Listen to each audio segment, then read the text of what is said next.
Hello everyone, welcome to episode 5 of the Ghastly Media Podcast. Joining me tonight we have the full crew. Son. What's up, guys? Also known as Gabriel. Jin. Hey, what's up? Troy. It's me. And Gamer. Hello.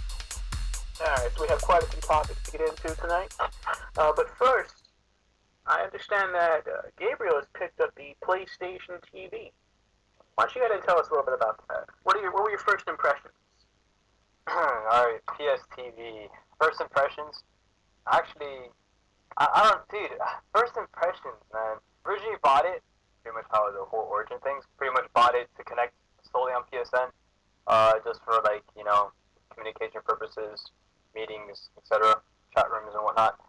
But, you being a Vita user, I pretty much figured that I would continue using a Vita, and just use the Vita, PlayStation TV as, just for chats. But that's not the case. First impressions are, I actually really liked it. For the price, I actually got it via Best Buy through Price Match. Amazon is actually doing a deal. I got the bundle, because online, Best Buy sells it for about $140, and I actually managed to drop it off about $40 off, so I got it for $99 via Price Match. Pretty much, it does a lot. I'm pretty surprised. It does a lot. But my overall experience with it, long story short, as a fan of the PlayStation Vita, and if you're at home, if you own a Vita TV and the games that you play are compatible with the PlayStation TV, you're going to find yourself playing on the big screen more than your handheld when you're at home. It feels, I don't know, a lot of the games have that console quality, feel to it, and it's just only appropriate that you play it on a big screen and on a controller, whether it be a DualShock 3 or a DualShock 4.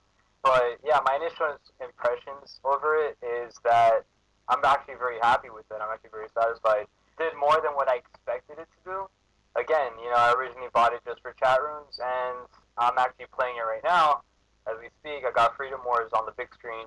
I beat Freedom Wars playing it. I got the whole million-year sentence done, lifted, on the on the PlayStation TV. So I found myself investing a lot more hours, and I just found it more comfortable to play.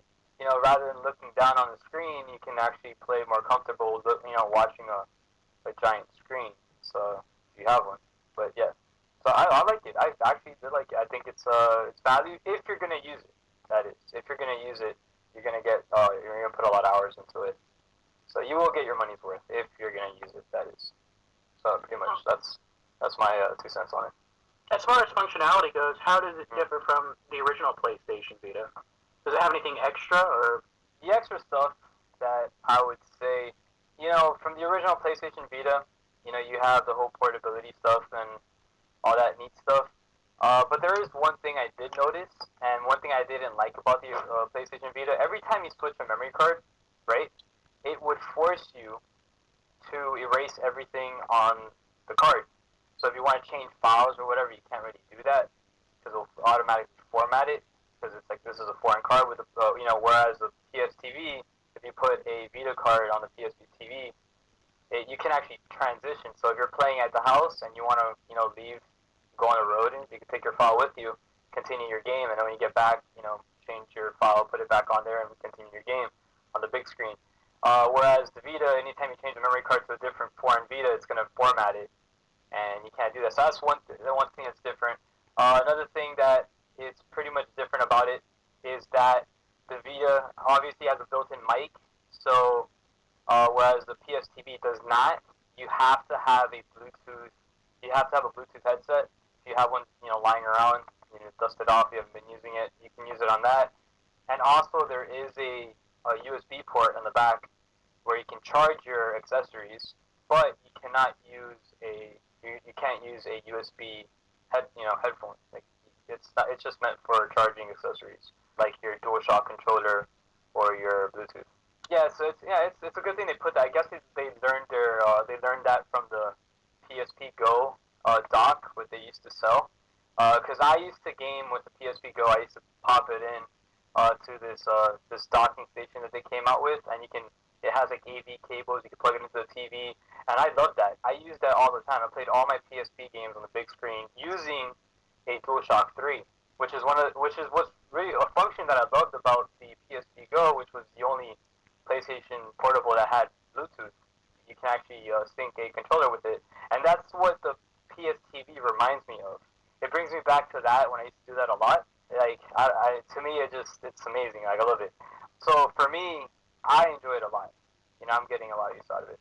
But overall, like, stuff that differs from each other, I think they're still kind of pretty much still the same device in a way, but they're not.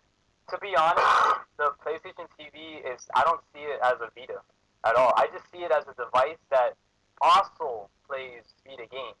But I really don't see it as, I wouldn't really compare it too much with each other. I think they're separate devices. The PSTV more of a PlayStation Network, device where you play a lot of PSN games. And yeah, you can play you can play Vita games on it, but you can also play PSP games and PSP games and PS Mobile games and, PS Minis and all that stuff on there. Mm-hmm. Yeah, I pretty much just see it as a next-gen type of thing to get in contact with people, use the network, use the free network that's on there, for, pretty much under $100. You can go ahead and jump onto that. But speaking of the network, we were discussing this a bit earlier before the show. You said it seemed to be a conflict between a PlayStation Vita and a PlayStation TV if you try to log in with one. Yeah, actually, yes. I was actually a bit wondering about that. I wasn't too sure. I don't know if any of our viewers can cover in on that. When I first bought the PlayStation TV, I was wondering if it counts as a activation, as an additional activation, because you guys already know that you can only have 2 of each system activated right, per account.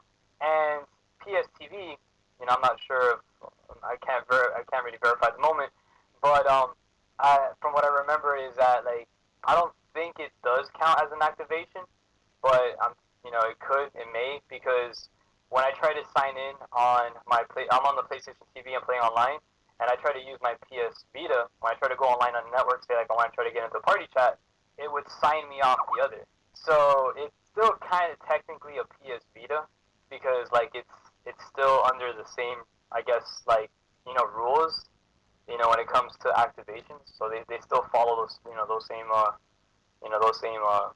jurisdictions, I guess. I don't know. But, other than that, to me, I think it's a, I think that's, it's whatever.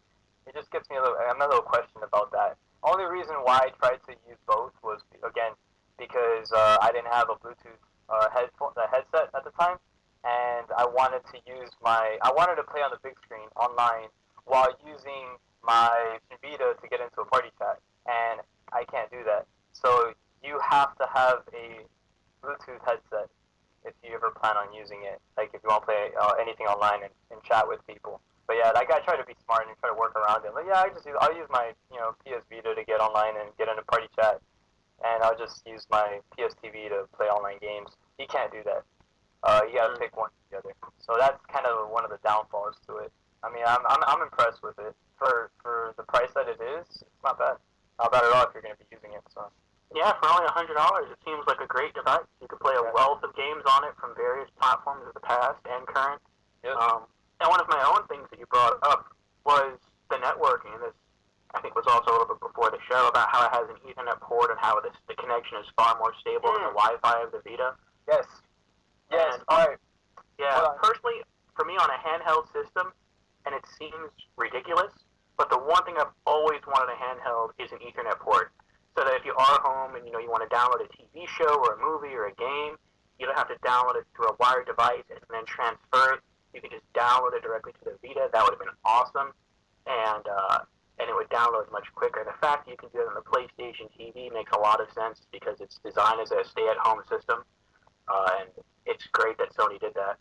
Dude, it is. I have to say, playing Freedom Wars, I get disconnections every so often on the Vita. But on the PS TV, I've never had a disconnection, ever. Never had one. The online connection is, flawless in it. So I was really impressed with it. I mean, there'll be other users that get disconnection, but that's not my fault. But, on my end, like I get in a game, I stay there. Nice. That's great. All right, well, good to hear. So, if any of our listeners out there are thinking about getting a PlayStation TV, then I guess we can consider that a good recommendation. I also understand that both Gamer and Jin have had experience recently with the alpha build of the Tomorrow Children for the PS4. Let's see, Gamer, why don't you start us off with your opinion of that? Right, actually, I wasn't really planning to, play it all that much. I was just I only started playing it just to be helpful with the developers, figuring out bugs and whatnot in the game. They even had a private forum helping them out and whatnot. And like I've always had this thing against indie games where like I usually refuse to play them and because I know I most likely won't enjoy them. But this I actually got addicted to for maybe 2 days, and two or three days where I played it pretty much all day for those days. And I think one thing that I like about this game, as opposed to most indies, is that it's somewhat of a semi-open world of like where like you can go to these locations and like dig and like find minerals. I think that whole thing of like exploration really intrigued me, and like trying to find things in there and trying to help your community. Graphically, it's different. I mean, it's not really all that great, but like overall, it's a really interesting game that I really do think people should at least try out. So you said you played it for a couple of days straight. Would you say it was just so fun you couldn't stop? Does it have like an addictive quality to it? It does. I mean, it's like I was saying, that the whole exploration thing of it slams like just like trying to find the minerals and whatnot, and slams like also as you dig and like do all the things you kind of around the world, you level up your character, and like you can increase shooting, digging, your carrying capacity. It's like you got all these things you can upgrade for your character. So it's like I think having to like level up also increases the replayability. Okay, cool. What's your take, Tim? Well, to be honest, I saw it at E3 and I was like, oh, that looks kind of cool and sons will like that, but I have absolutely no clue what it's about, so I didn't really bother with it. But it showed up in my inbox or notifications or whatever. It was like, oh, I guess we can download that. Why not? So I downloaded that and I started playing it, and I'd say it's a really neat concept and I really enjoyed it. Obviously, being a alpha test, there were some things that, they probably need to implement before they get to the full game, like the joining your friends and whatnot, because from what it looks like, it's a very social game, so basically you're all coming together and trying to make this city thrive. Every so often you'll get attacked by like monsters and things, so you need like everybody there to help out and do stuff. I believe after the full game comes out, then I'll definitely give it a try and pick it up, see what else they did to it. But I mean, I really liked the time that I spent with it, so pretty cool. Okay. So one last question to the both of you. Whoever wants to answer can chime in. I know it may be hard to judge from the alpha build, but what's the size of the world like? Is it like everything looks sort of has a miniature look to it, but then you're also small. How are there different environments you can go to, like different regions of the map? Can you leave the town and go into the mountains, or are the mountains always there, kind of like way in the background, and you have to somehow journey to them? Or like, what's the size of the game feel like? The size of the game is actually like pretty small. I mean, yeah, you do have like your own little city, and as like everyone in the community like helps the developer and whatnot, it does grow like a little bit bigger. But like you'll find if you try and like walk out into like the abyss or whatever, the ground will basically like turn into quicksand, and like you do kind of die. So like there is a the limit. And like with the areas that are like up here, like outside your city, those appear for like a limited amount of time, for like maybe like 3-4 in-game days, and then it'll just like disappear, and then it'll turn night, then go to the next day, and another area will appear. So like that's just kind of random. Which one appears next, and there's like this bus transport thing that will take you into whichever islands up at that time. Yeah. Also, one of the classes they have out there, they have still where you can create a bridge type thing that actually goes out to those islands, but that takes a little bit longer to actually create the path out there. But you can like work together with other people that are the same class as you, and it can go a little bit faster. But other than that, you really can't go past the little islands that appear. Like Gamer said, the actual in-game space is pretty small, but once you expand your city, then it gets a little bit larger, but it's all confined to that one space. Okay. Well, in and of itself, that isn't bad at all. You Yeah. work on your own small town and watch it grow and evolve and develop. That's pretty neat. Okay. Well, And I then look again, forward. it is an alpha, so it sounds like it may change when the full game comes out. Very true. I look forward to it coming out. Hopefully, we'll get a playable demo on the PS4 and see if it's changed at all, which it likely will, and how it's changed. All right. So our last topic before we jump into the two conferences that occurred earlier this month, Mr. Trun's brought up an interesting topic here. He wants to know, is PlayStation Plus worth it, and why aren't you paying for it? So why don't you start us off with that, Trun? When it comes to the topic of whatever you just said, when it comes to PlayStation Plus, I feel as though that we're paying for a service that has declined. I feel like we're paying for a service that is unnecessary from the very jump. I think almost every Sony gamer was alarmed at the E3 conference in which Sony said, hey, we're going to make this a pay-per-play service. And am I saying that PlayStation Plus isn't, giving people their money back? It is, but at least for me personally and for a lot of people who I talk to, they still have no idea why we're being forced to pay for PlayStation Plus. And I think the biggest reason is the fact that there aren't really any games that people are interested in playing. We keep getting a bunch of indies, keep getting a bunch of irrelevant games to a lot of people, and we keep getting, just like kind of little small trinkets here and there. There's no meat. You know what I'm saying? Like, where's the meat at in terms of, getting the heavy hitters, or at least getting, like, to me, Plus hasn't been good since January.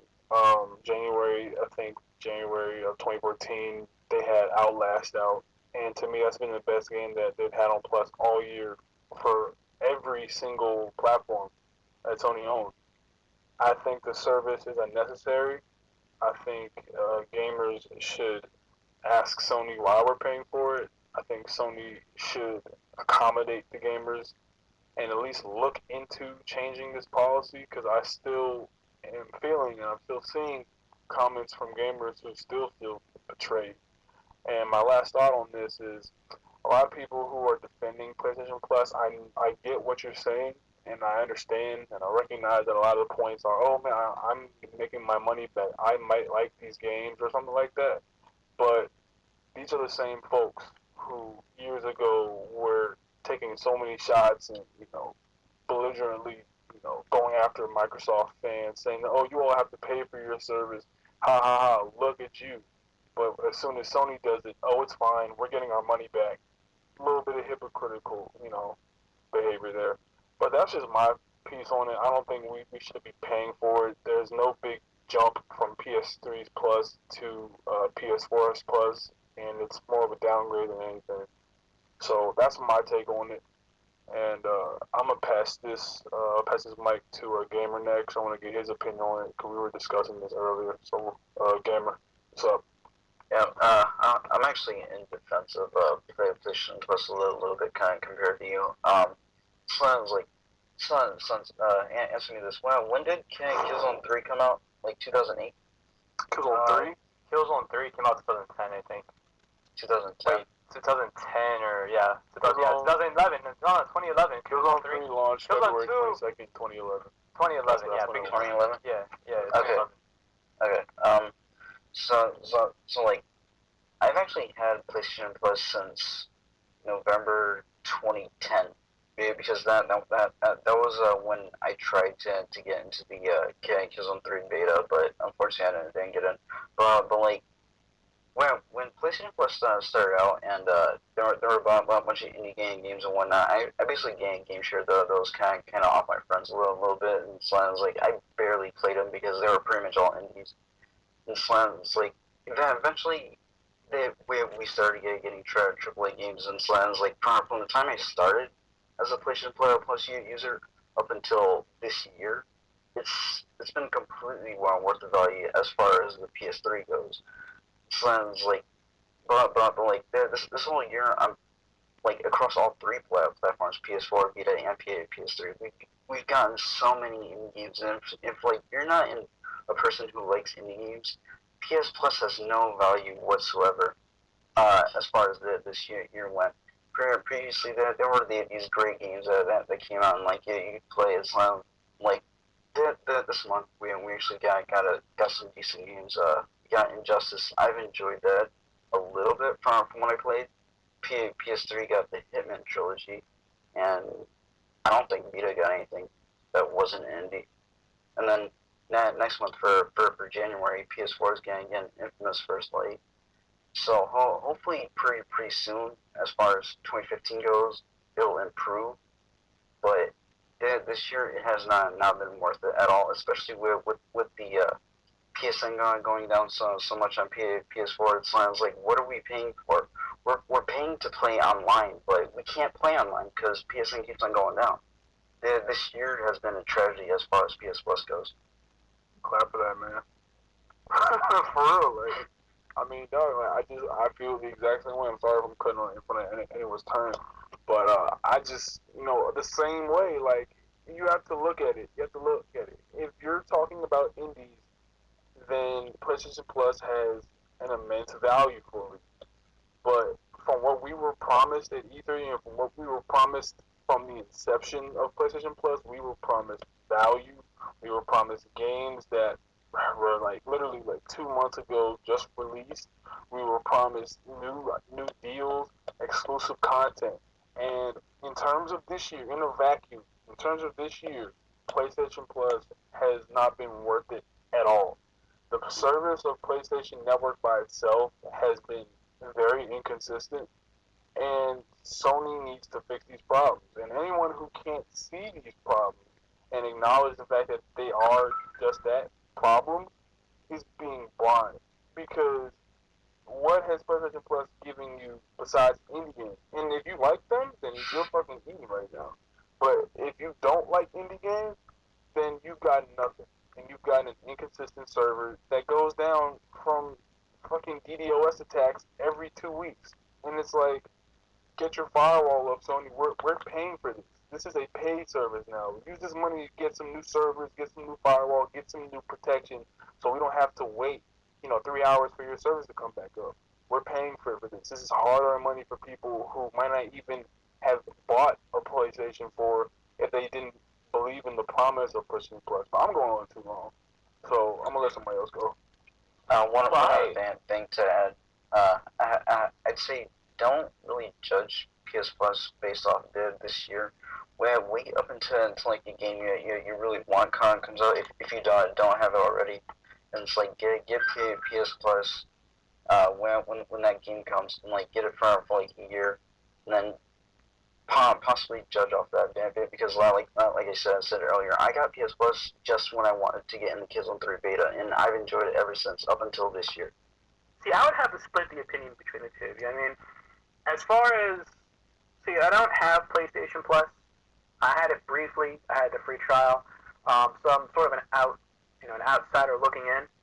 But I would say the more platforms you own, the more games you're interested in, and the more you intend to purchase, PlayStation Plus is a greater value. And I'm one of the people here that love indie games.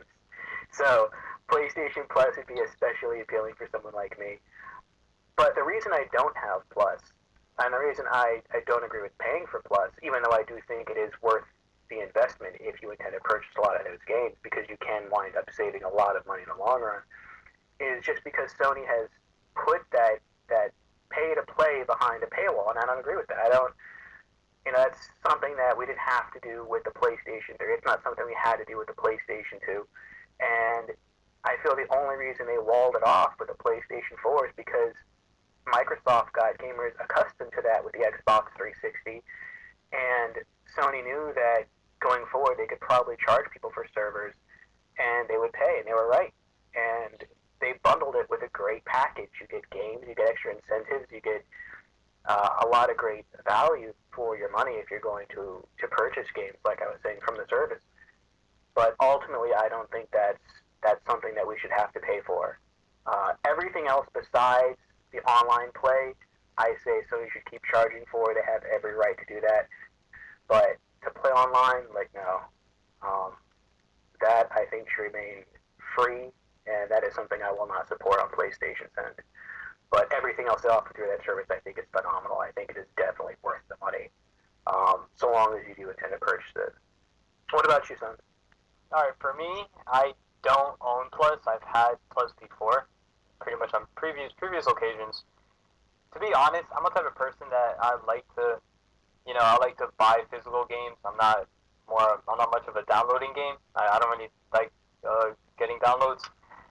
But I think Plus is definitely worth it, again, if, you're a trophy hunter and stuff like that. But, speaking of value, if Plus was worth it, there's actually this thing over here.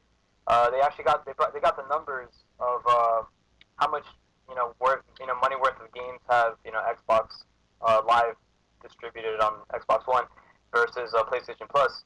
And, Xbox Live dished out about 584 bucks worth of games versus PlayStation Plus $1,349 worth of games.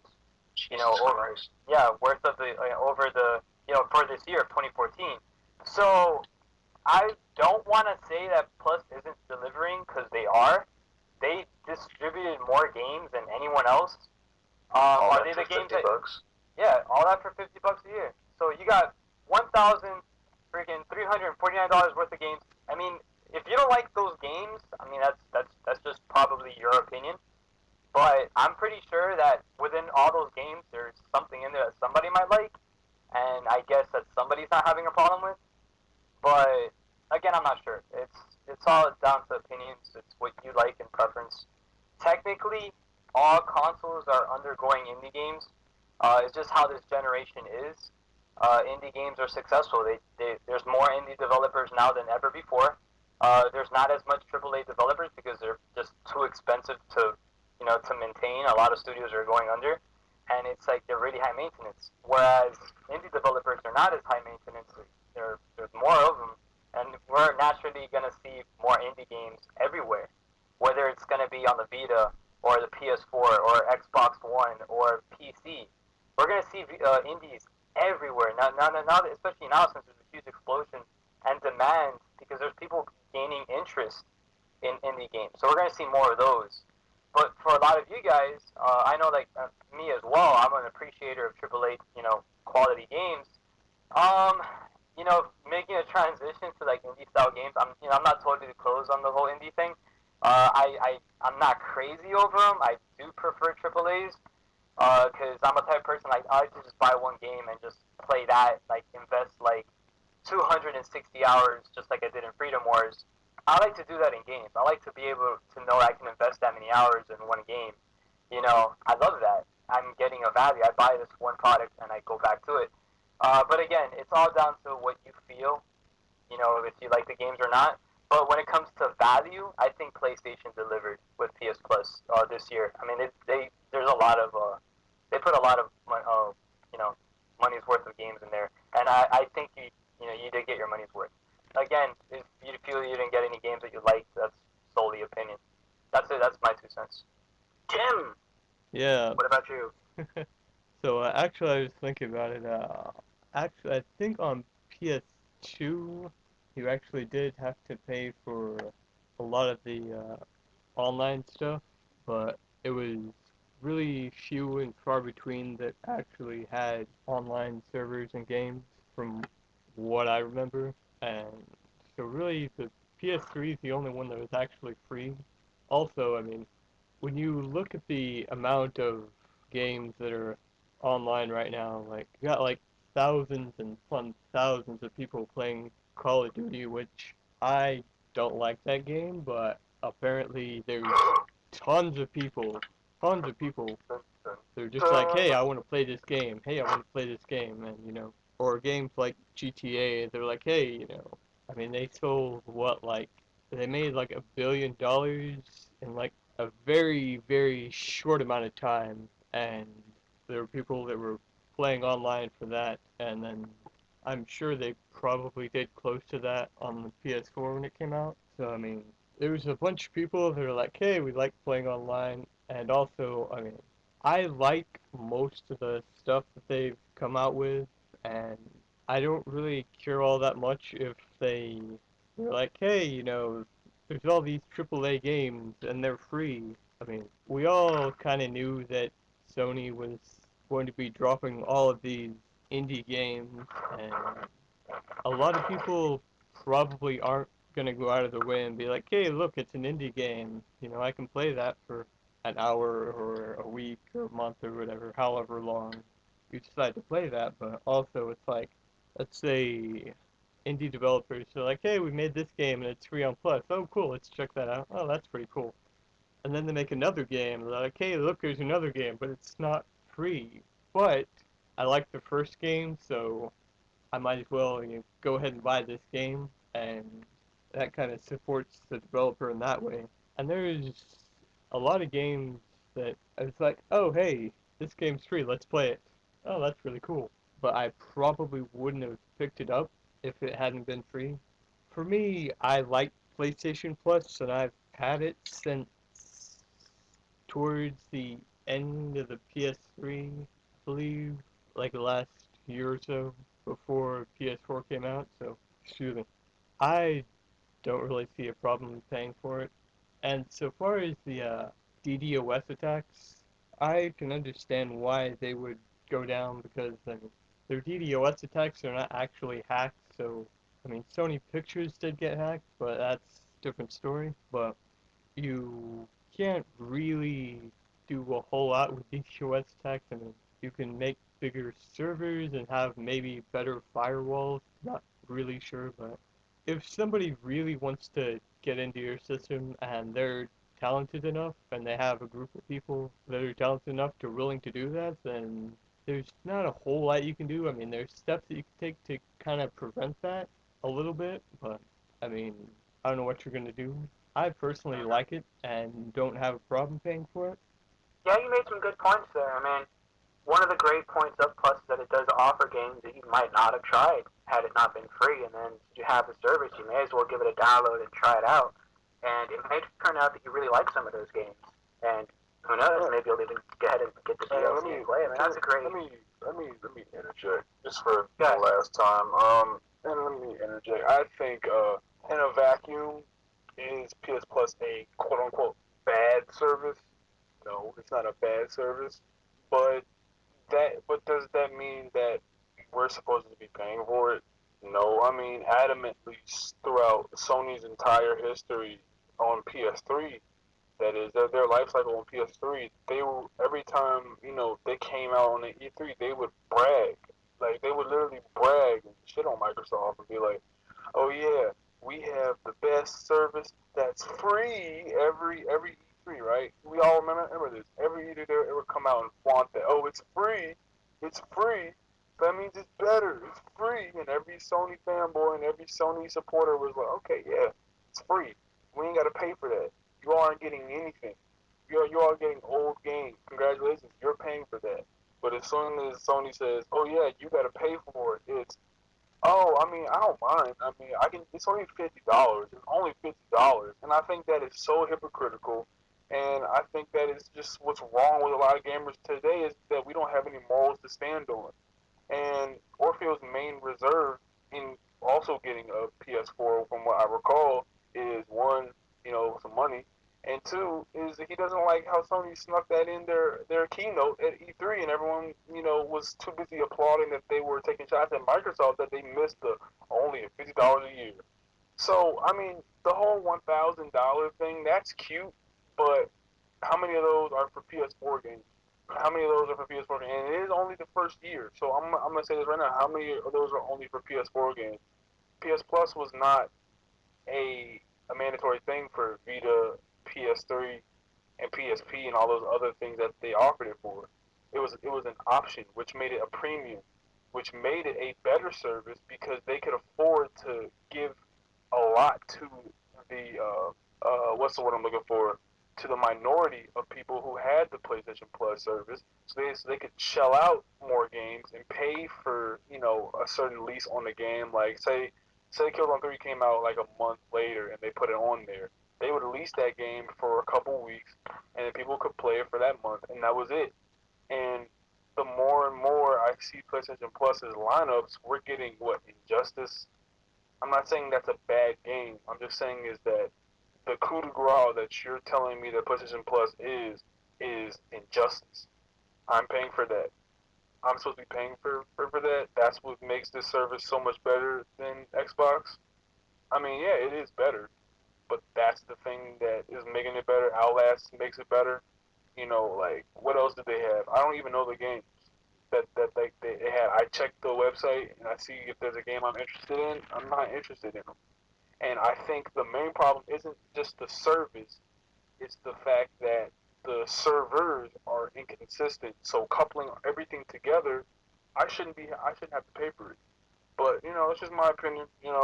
That's cool if y'all like paying for it. I just don't like paying for it. I think it's weak, and I think that Sony kind of played opportunist. They looked at the market and they said, oh man, everyone's paying for Xbox Live, so we can just get our gamers to pay for it. And that is known as just surveying the market and taking advantage of what's hot. So for those who think, my money means nothing to these companies, and I don't, they don't care. It's just $50 of my money. Your money sends a message. So whenever a huge import and influx of money is going towards a service, every other company is going to try and get in on it. That's why every other phone company is trying to make another series. You know what I'm saying? That's why every other TV company is trying to make, 4K now. That's why Blu-ray is being copied by every freaking company known to man, because they see that it is successful, and when you put your money towards something, everyone else is going to see it. So I blame all the Xbox gamers for paying for Xbox Live, and I blame everyone who didn't have at least a question as to, hey, how come we have to pay for this now? I think that's a problem. But that's for a whole nother completely different day. So I'm gonna let that go. Yeah, that could definitely be the topic for another show. But yeah, briefly touching on your points now, I was also going to comment that Tim brought up that it wasn't completely free on the PlayStation 2, and that was true. And if you look at it, it also wasn't completely free on the PS3. But so far as I know, that was only in terms of MMORPGs, which is pretty much par for the course. I remember playing EverQuest Online Adventures for the PlayStation 2, and that was like $6 a month. Great price for an MMORPG, and then eventually bumped up to like $8 a month. And then Final Fantasy XI, I played a little bit of that. I think that was like $15 a month. Like, that's fine. That's anyone who knows about MMORPGs kind of expects that sort of thing, because that's just how they work. But for the most part, like, you could jump on and play SOCOM on the PlayStation 2, and that was a really fun game, and that was free. And I would say, by and large, multiplayer was pretty free on both the PS2 and PS3 and PSP and Vita. So it comes off as being strange that you have to pay for it on the PS4. But I wouldn't say that I'm trying to necessarily sway anyone's opinion, at least not here. If you feel like the price is justified to you and you feel like you're okay paying for it, then more power to you.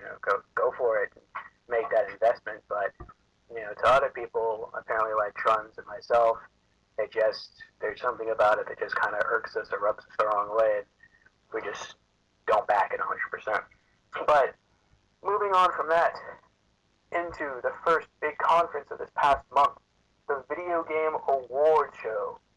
Who shall we go with? Oh, you're already making a noise. All right. Why don't you go ahead and sit and talk about it? What did you think? Give us your highlight. Talking about the Video Game Awards. Yes. For one, I just want to talk about it briefly because I don't really have, in-depth points to say. But just a complete overview, I think that the Video Game Awards needs to be completely revamped. Just in terms, I'm going off of presentation. I think the Video Game Awards needs to be completely revamped. I'm like every time I look at it, they're trying to do something completely off the wall and different. One year they're trying to be the Kids' Choice Awards. The next year they're trying to be the MTV Awards. The next year they're trying to be the Social Media Awards. The next minute they're trying to be the Soup. Like I don't know what they're doing. I think that they need to stick to a format and keep it. Like all the corny jokes, all the music that is okay, all the weird indie bands that come out for like $5 an hour and perform. That's cool and all. But someone was telling me that should like the Video Game Awards be like the Oscars? I don't know, but it'd be cool to like try it out. I mean, try a formula that works. Try something different. Try a suit and tie event. See what happens. Because maybe then, an award like Game of the Year will mean so much to people because you treat it with such a high honor. Because if everyone's dressed up in tuxes and dresses and it's like orchestral music and it's like a ballroom like the Grammys or the Oscars or whatever, and everyone's like, oh yeah, the Video Game of the Year goes to, Uncharted 4, and everyone's like, okay, that's well deserved, and you treat it as a high honor to be awarded by the Academy or something like that. I mean, I think they should do it that way. I mean, maybe. This is just my thoughts. I mean, they've gone through every format. They've tried the goofy route. They've tried, the kid-friendly route. They've tried the social media type, online thing, and it didn't work. And I think they should try that format in terms of presentation. But in terms of just the meat and potatoes of the entire thing, I wasn't really impressed with it. I think it left a lot to be desired. The world premieres were nothing that had me jumping up and down. The world premieres didn't even make me, sit up. I was asleep for like probably a combined 15 minutes of this entire thing, just nodding in and out. And I would nod in, I see like a fat guy talking and making corny jokes, and I go to sleep. I wake up and I say, "Oh look, Witcher 3 gameplay. All right, going to sleep again." And it's just like it's boring to me. I think that the format, like I said, just needs to be changed, and just the presenters, man, just completely cringe. The music was cool. They showed nothing that had me, jumping for joy. They showed nothing that was exciting. And overall, I can't even say it was bad. It was just a video game awards. It was just the same old corny, hot mess every year that, like, really, I mean, Dragon Age, I mean, the game came out a week before. Like, really? Is that even, like, I don't, like, the whole, that doesn't even make sense. Like, a game that's been out for a week can get Game of the Year. If we're being real, and this is a completely different topic, and I'm going to end my point on this, if we're being completely honest, I can only think of one game this year that exceeded people's expectations. And that was because the expectations for the game were so low that no one wanted anything from it. It was on no one's radar, and that is Shadow of Mordor. And I dare anyone to disagree with me on that. Because if you're telling me that people were hyped for Shadow of Mordor and saying that this is going to be Game of the Year, you're lying. I will expose you. So it's like, come on now. Like, no game this year was Game of the Year besides that. Dragon Age came out a week before. I'm not saying it's a bad game, but the time frame in which it came out kind of rubbed me the wrong way. So I'm gonna let y'all talk about it. I thought it was kind of whack, but it's a video game award, so who cares? All right, so counter Trunz's arguments. I think the main thing that's wrong with all these video game award shows is that one, let's see, we had PlayStation Experience, we had the Video Game Awards, we had Tokyo Game Show, and then we had E3 before that. So basically they're taking all these award shows and they're just like packing them in. They're like, hey, we got this one, this one, this one, and this one. I think there's just too many of them, and whenever you have that many game shows, then obviously you're not going to be able to release, shockers and, amazing news at every one of them because you only have so much news to go through in a year. That being said, I did like the Video Game Awards this year. I actually woke up. I was off that day, so I woke up kind of early-ish and then got online and went pretty much straight to Twitch and streamed the whole thing. And I watched it, and I liked it. The only thing I didn't really agree with was that one iCarly girl. I don't know. Does she actually play video games or like I think she was some kind of social iCarly? media. You mean iJustine? The brunette or the blonde one? You talking about the girl from I don't know. iCarly? What? The girl that came out with Francis or whatever his name is. Oh, Yeah, her. Nah. Like, I didn't know who that was. I was like, you have an I in front of your name? Okay, I don't know you. I Whippersnapper. don't care about you. I mean, you're probably half my age, which is saying something. But yeah, that's really the only thing that I didn't really like. I mean, aside from showing the techno guy every 5 minutes and being like, hey, we got this coming up. Hey, we got this coming up. Hey, we got this coming up. Like, it's the same thing. You're like, we got, Modest Mouse or Dead Mouse, whatever that guy's name is. Mm-hmm.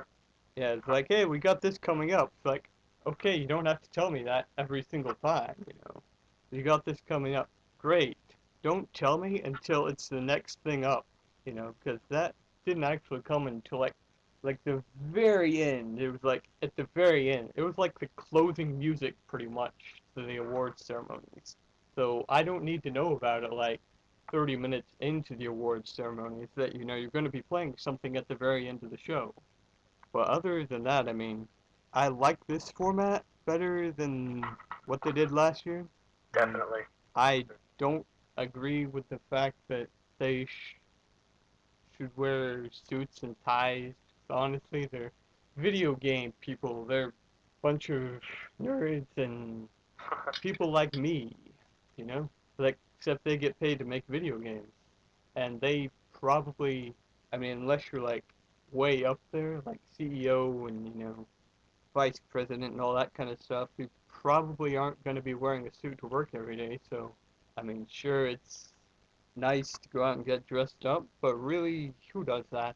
Come on now. Nobody does that. Just an idea. I mean, because if you look at how games are perceived, they're perceived as childish endeavors, which most of them are childish endeavors. They're often blamed in Congress for school shootings and stuff like that. So I mean, the way that the world perceives people who play games and people who read comic books and anime and stuff like that, I mean, experiment with it. I'm not saying that should be the format. I don't know if I said that or not, but I don't think that should be. I think I said they should experiment with that format just to see what happens. Because like, why not? I mean, in honor of Game of the Year, you if you really put that much time and you put that much pride and you put that much energy, blood, sweat, and tears into your video game that you consider art, which is art, all video games are art, you should get the highest award for that, and that should be Game of the Year, Shooter of the Year, stuff like that. And to be presented with an event with such dignity, like someone getting an Oscar, that format works because those people put hard work into it. No one really cares about the MTV Movie Awards because those are for kids, and they're looked at as, oh, this is just an event for children. When, I mean, in the end, yeah, games can be for children, but people put a lot of hard work in those things. And, I think it'd just be cool to see what the reaction to an event that would be more prestigious, like, in terms of games, would result in. I think people would take it way serious, and I think it would still be, not, because the Oscars, even by themselves, aren't, like, complete, like, over the top serious. Like, oh, this is no one laughed. Like, they still have people performing funny songs and doing funny skits and whatnot. but at least it's like when it's time to present film of the year, people are like, all right, I put my soul into this movie. I hope I get it. And I think that can be the same type of energy for an art form such as video games. I don't know. Sorry for the rambling. No, I agree. Gabriel, you have something to add? I mean, I don't know, man. The awards was okay to me. It was it started going downhill since the VGX, or since they rephrased the name. I'm not even looking. I'm looking forward now more to the PlayStation experience. Now that's gonna be annual, so I'm kind of looking forward more to that now.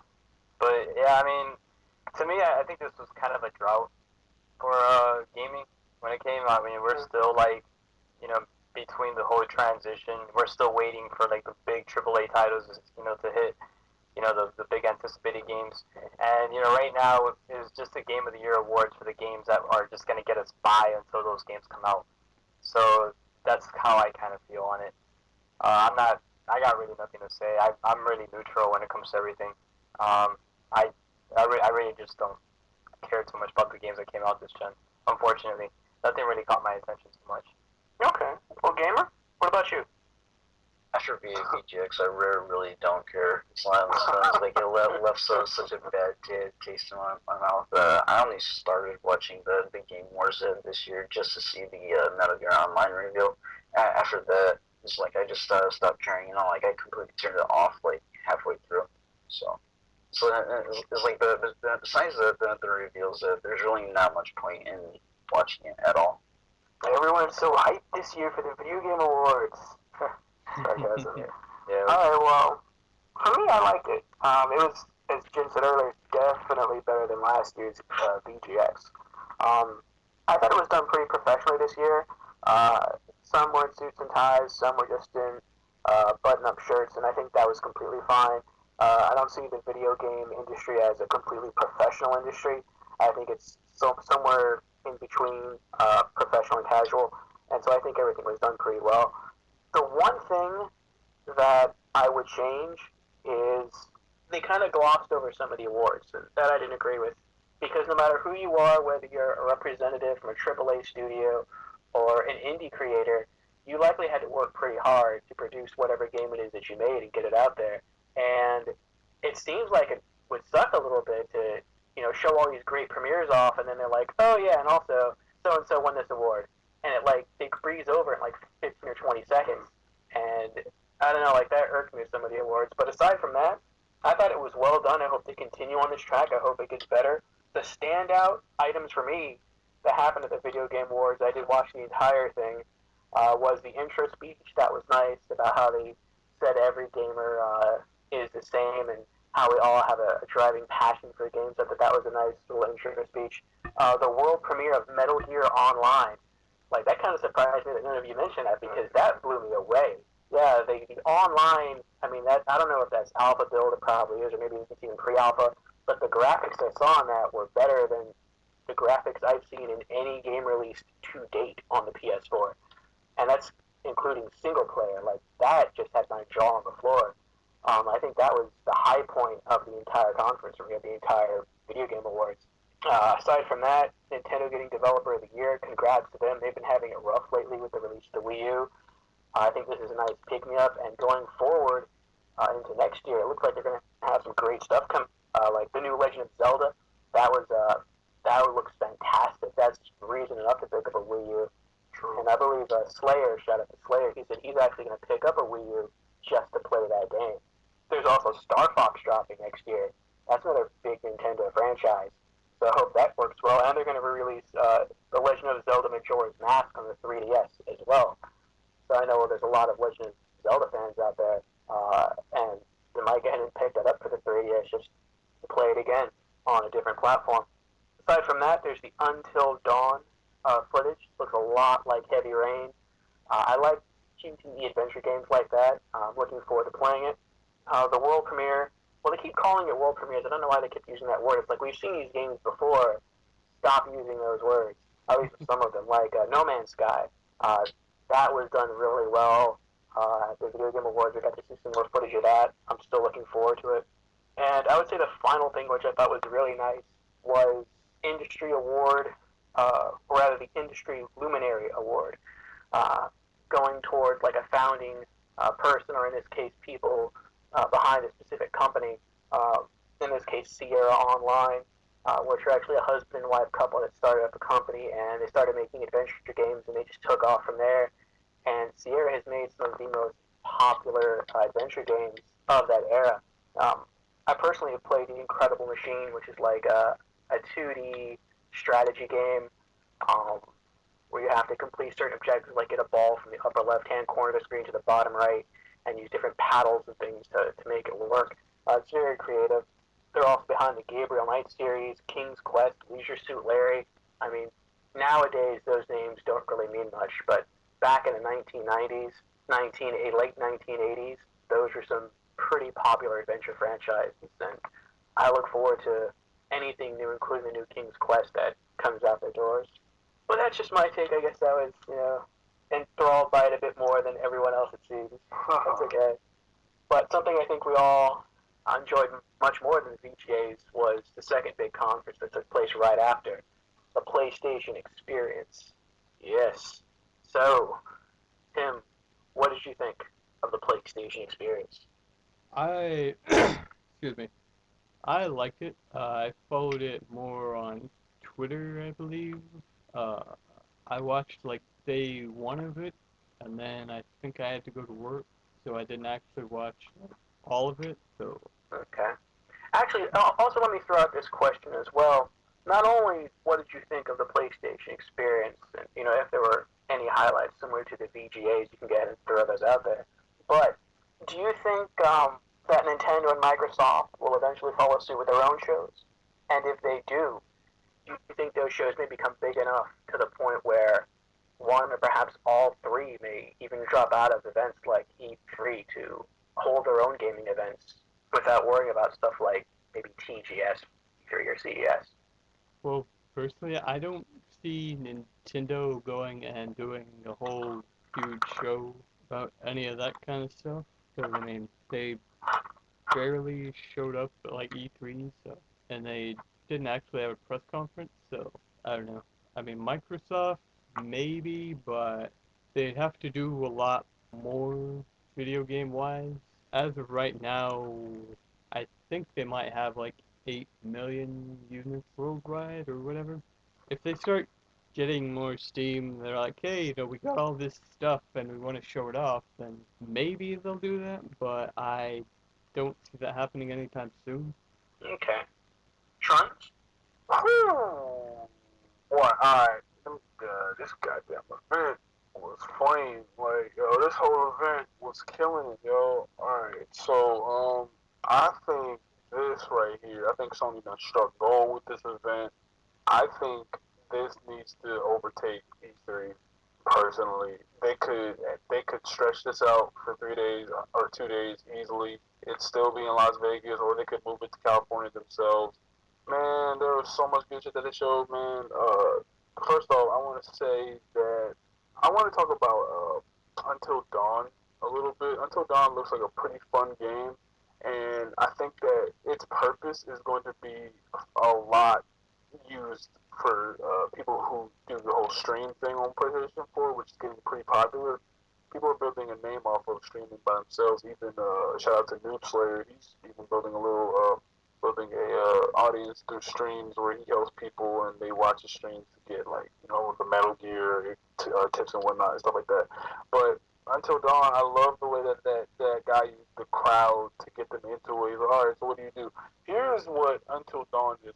The perfect situation to play Until Dawn is you got a bunch of friends over, or you have family over, or whatever. And, it's raining outside, you ain't really got nothing to do. You don't feel like going to the club, you don't feel like going out to do any homework, you don't feel like going to the library, stuff like that. And you're like, all right, yo, I'm going to pop this in, and yo, we going to play this.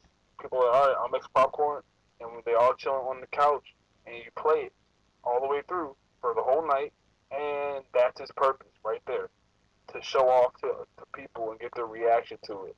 Or what do I do? Press B, get out of there, stuff like that. That's the situation that this game is going to be fit for. And I think that games like Heavy Rain and Beyond, I think those are pretty great games themselves.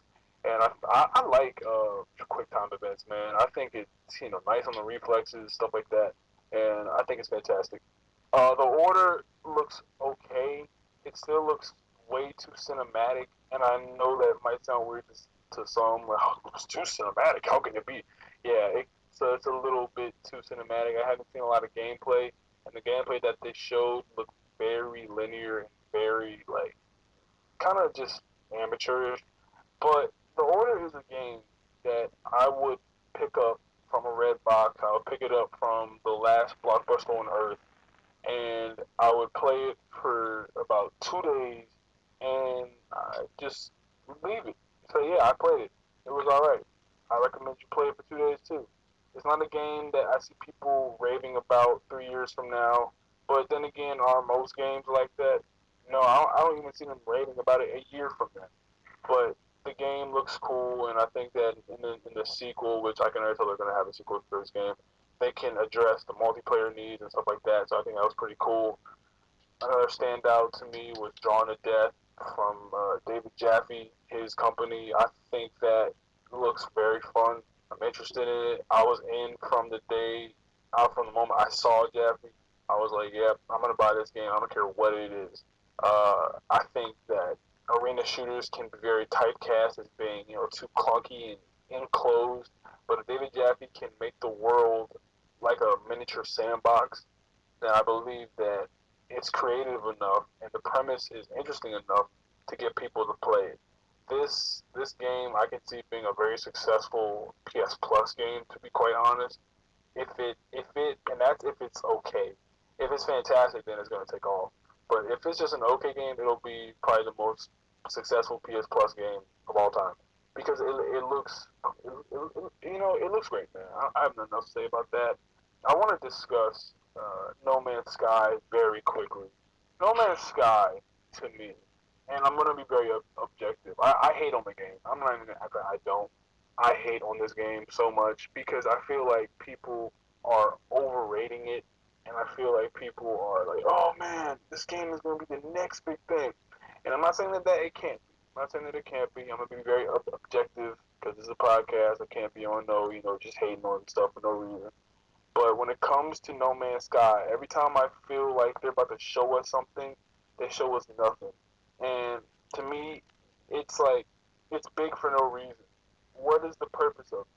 I don't see this lasting very long with a main core of gamers unless they are so into indies. Like they only said that the game is about exploration, finding plants, finding herbs, finding animals, and putting it into some journal or something. I don't even know if that's true. But all I've heard is exploration, exploration, exploration. I've heard nothing about combat. I've heard nothing about fights or anything. And if there is, that's a cool dimension. But I don't see this being like the monumental game that everyone's been waiting for. I think it can be a very successful title for an indie, and I want to give props for the people for being at least trying to be creative because there isn't a lot of creativity in the world of gaming. But it just every time I see it, there's nothing. Like it's just like okay, that's cool. To me, it looks about as interesting as the movie Interstellar does, and the movie Interstellar to me doesn't look that interesting. But if I was to watch that movie and if I was to play this game, I'm pretty sure I could get into it for about a day and then never touch it again. But that's just me. I think the game looks kind of boring. But for those who are interested in exploration, interested in space travel, you're gonna adore it. Don't let me sway you from anything. I ain't shit. I ain't got a good opinion on this game at all. But I think the game looks alright. If there was anything else, oh yeah, Street Fighter Five. That looks cool. Yeah. That looks cool. I'm not gonna buy it. I refuse to support Capcom. But congratulations on PC and Sony for hooking up to make those service happen in terms of the crossplay. I think that's crazy. I think it's gonna be fun to see who has the better gaming audience. The PC gamers or the PlayStation gamers, and it's gonna be fun to watch those type of streams and whatnot. And overall, to answer the last question, I think that this should overtake E3. I think that companies like Microsoft and Nintendo should follow in suit of Sony and do their own event, because too often am I finding myself year after year saying this was the worst E3 of all time. This was the worst E3 of all time. Oh, this was worse. This was worse. And it's like, ever since 2009, I haven't seen like an amazing E3. Oh, 09 was fantastic. Then after that, every single company started to dip off into just, okay, it's kind of, that was whack. 2010 was pretty fun with Kevin Butler. That was, but the I like that one. But I just wasn't feeling it. I think that the experience. Yeah, he was cool, but I think that the experiences are so much better because it's more focused, it's more concise, and to me, experience was better than Sony's E3 this year. Hands down, it wasn't even close for me.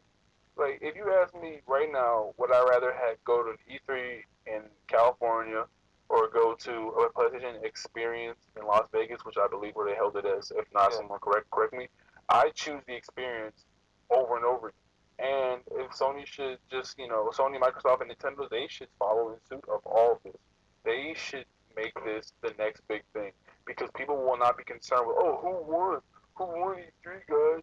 Oh, who won? Oh, you see those shots at Microsoft, shots at Sony. It's like, instead, it's just who had the most games, who had the better deals, who had the most things to offer to you at your experience. And for those who are like, oh, well, I like E3. E3 is great because of, I get to see gamers. All right, think about it this way. I'd rather go to an event where I'm seeing nothing but people who have my console or are interested in my company than going to a completely mixed bag of people who are Nintendo, Microsoft, and Sony, having to sift through people to see who likes the things that I like, when I can go to a focused, concise event consisting of people who are interested and or obtain and have my systems that I'm playing on. I think that's way better, and I think that is the future, and I think E3 eventually will kick the bucket, and experience should be the predecessor. You agree with that, gamer? One thing I'd say, kind of comparing E3 to PlayStation Experience, is that E3 is more of a serious business type event, whereas like it's not really open to like fans and like gamers and whatnot. Someone who's actually gone to an E3 event and like heard about PlayStation Experience.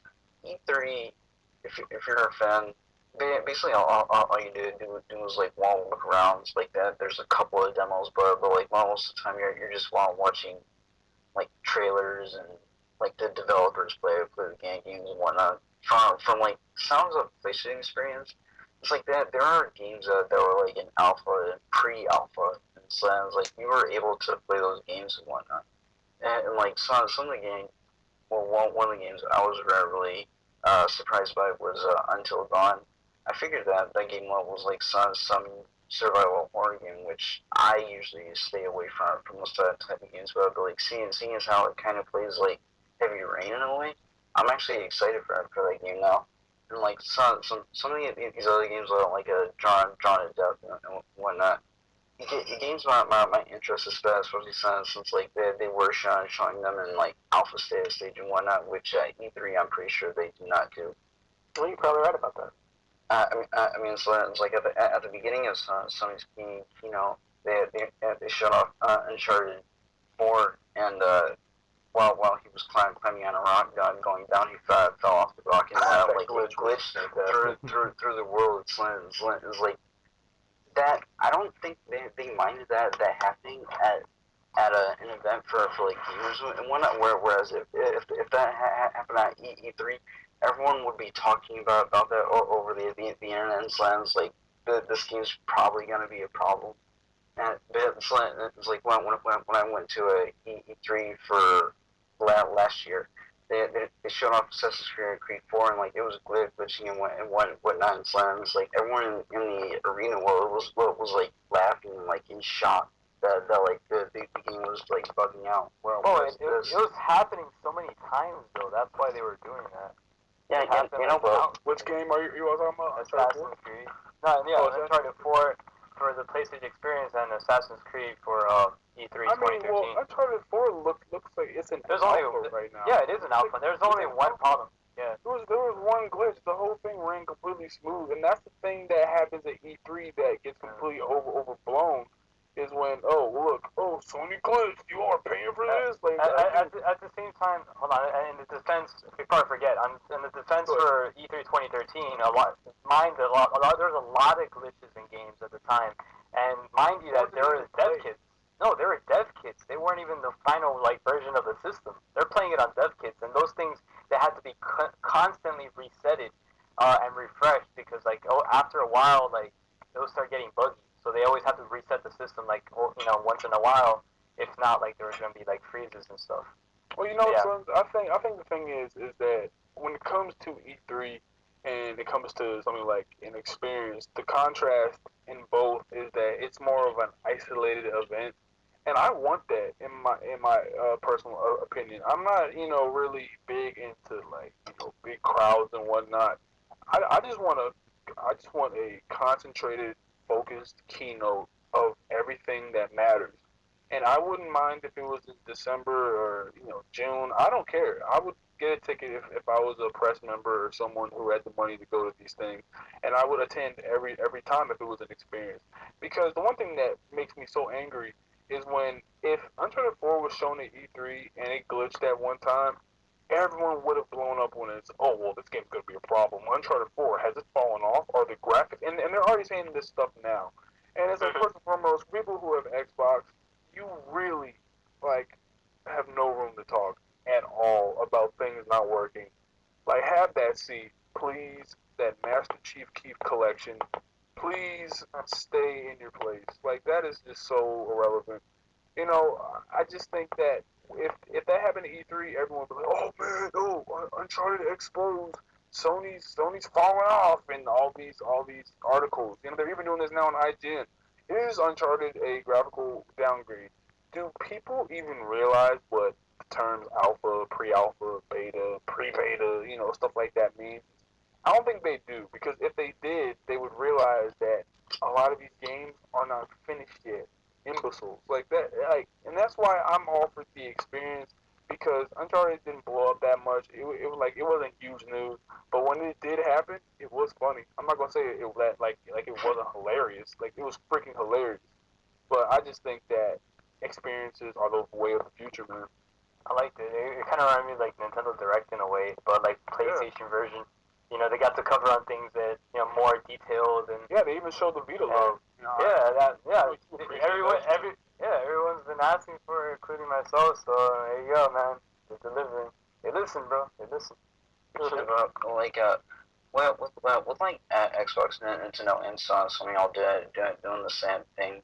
It's obviously PlayStation's doing their thing.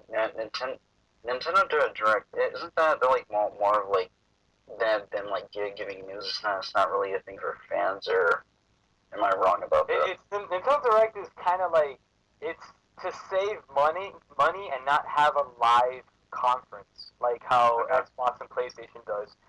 They pretty much everything's scripted, everything's recorded, and when you're watching the games play, they're all scripted. So that means if there's any bugs, they're edited. You're not seeing the game being played live.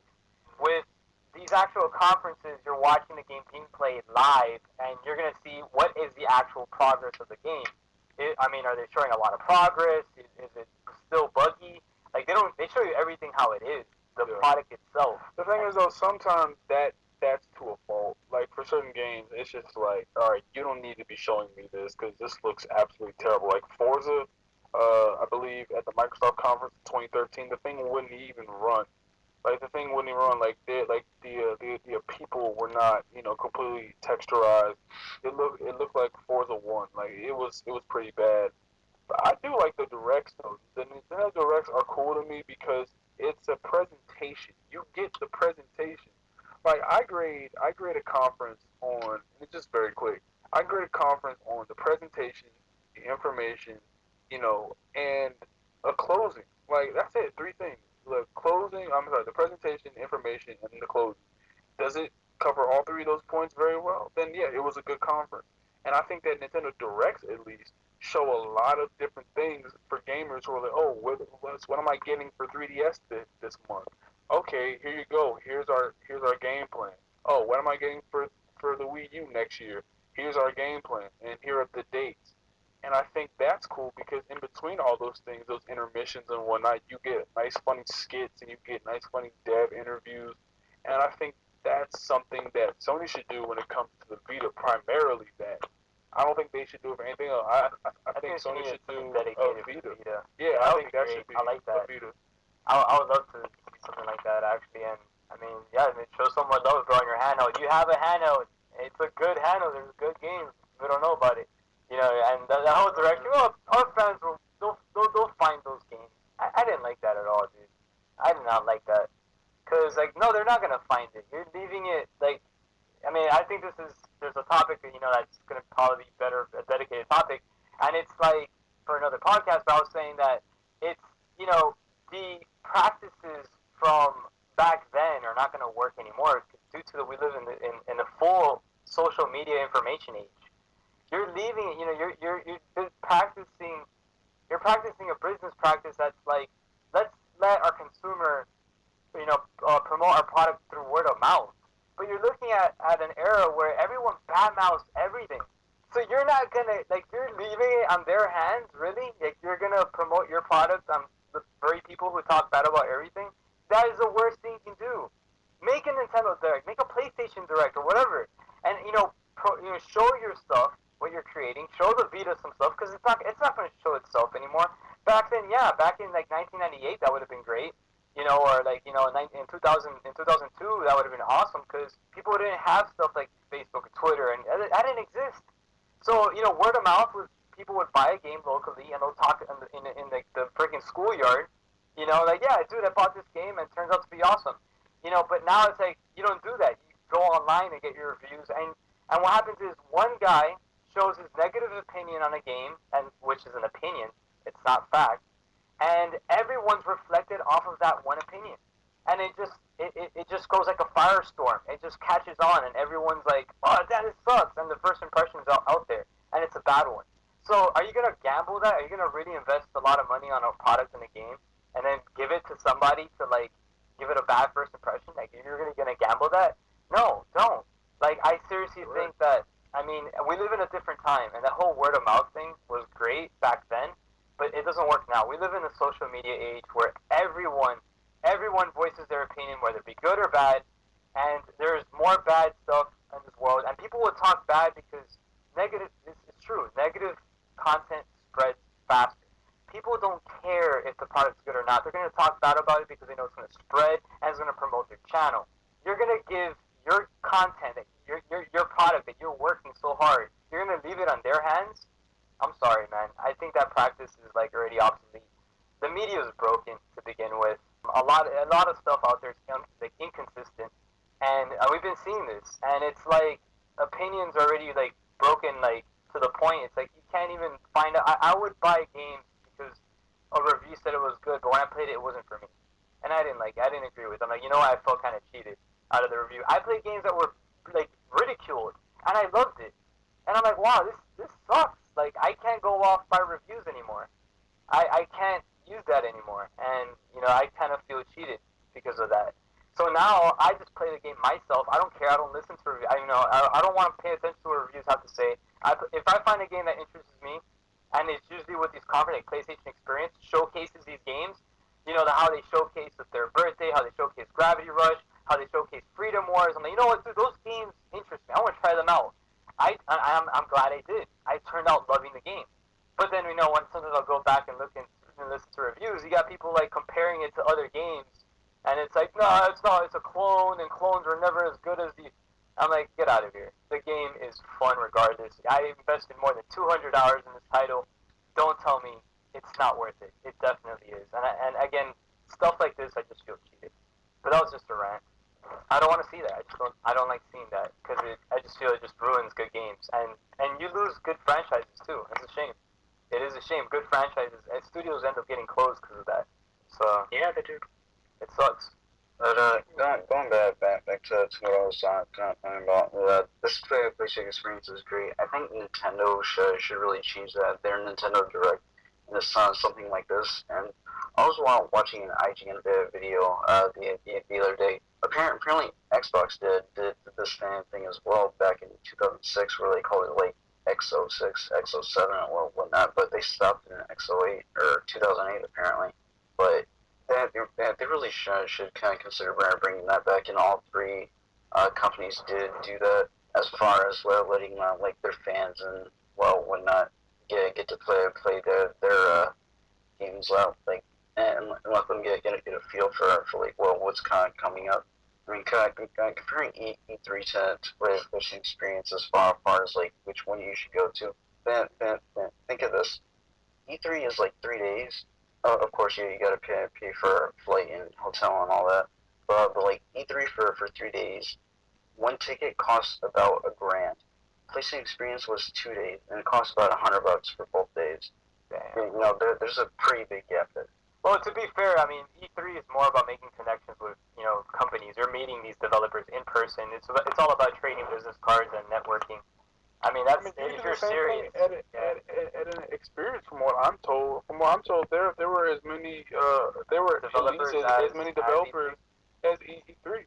I mean, like, and it was all concentrated Sony companies, and I saw it via IGN in interviews. There were people from Santa Monica there, to even Killzone. People were there, representatives from Guerrilla Games. Yeah, so it's like, I think $100 for that. I mean, that is really good though. It's a great value. $100. We're really kind of comparing this. I think like PlayStation Experience is mostly kind of compared to PAX. If anything, except of course this is centered around PlayStation, not just like everything. Yeah. It's a great alternative for the public. Yeah, I like it, man. Yeah, I think it's something that, I mean, especially for PlayStation fans, people who invest in the franchise, in the product itself, and want to know what's coming out for the system. And I mean, it's great, man. And again, they showed the Vita love, which is great. And they need to keep doing that. Don't ignore it. If you're gonna release a product, man, I mean, back up your investment, dude. Like, if you're investing in something, because I don't like seeing things getting neglected, dude. I really don't. And especially, like, if I'm a consumer and I'm investing in a product, and then it's like you buy something and then it's just being, like, kind of pushed off to the side. Don't do that. Yeah. Mm-hmm. Well, did you have anything else you wanted to add, Kim? No, that's about it. Okay. Did you have anything else you wanted to add, Gabriel? Oh, actually, yeah. Shout out to Guerrilla Games' 10-year anniversary. It was actually a little while ago. So, and in the whole midst of that, I won these limited edition boots that was actually created back for the original PlayStation 15th anniversary. PlayStation and Nike had a collaboration, created these two cool-looking Nikes. One of them being this Killzone edition Hellgas Special Forces boots. And Guerrilla Games pretty much, they did like this little thing online. And I ended up winning one of the boots. So shout out to Guerrilla Games. I do have the package. I received it. I want to make a video for it. At the same time, I want to go ahead and put this thing in a case, like a cool looking trophy case and stuff. Like, I'm never gonna wear this thing. This is gonna be like mint preserved and all that stuff. The boots are awesome. Shout out to you guys and happy 10-year anniversary, Guerrilla Games. Keep it up. And yeah, shout out to you guys, and shout out to PlayStation 20 anniversary of PlayStation. So shout out to PlayStation. Happy birthday, 20 years, 20 strong. And there you go. Congratulations on the boot. Thank you. Very excited. Very, very excited. Bring us home, Morville. Well, I still got my own opinion of the live stream. I know. So, bring us home. Alright, so I'll run through my list real quick. Shouldn't take more than a couple minutes. So, when they opened with Uncharted 4, I don't know where IGN's coming from with these graphics, talking about has it fallen off. To me, they looked amazing. The gameplay looked amazing. How you can stealth by crouching in tall grass. I thought that was great. The part where Drake slid down a muddy hill and was shooting at the same time, that was crazy to me. That was a cool mechanic. I like that mechanic. I hope they use that for online, dude. I mean, I don't know. I might be asking too much, but the AI was crazy. Yep. Yeah. And I liked seeing him swing around with whatever knife that was, a grappling hook. It was like a pig for one of those climbing pigs. He pulled it off a dead mountain climber, like pirate dude, whatever. And he actually I guess he added it to his inventory, so that's now part of his shit now. He's able to go explore places he wasn't able to before. So that might come in this one. I don't know. That's pretty dope. Yeah, that is neat. And the way that he would swing around, and like there was one scene where he swung around and then he let go of the rope, and as he's still like falling through the air, he like Superman punched an enemy, knocked him against the wall, and they started to have this fight that almost looked like there had to have been some QTE involved. Yeah. It looked almost like it was scripted, and I thought it was really cool. And if that's how the normal gameplay in the game is going to be, we just do stuff that's that free and that open, that is incredible. And then to hear later on that was actually pre-alpha, like all of that was pre-alpha. Like that blows my mind. I can tell once this game gets finished, it's going to be one of the best looking, best playing games on the PS4, if not the best. Naughty Dog. So, yeah, Naughty Dog all the way. Great going. Naughty Dog, bro.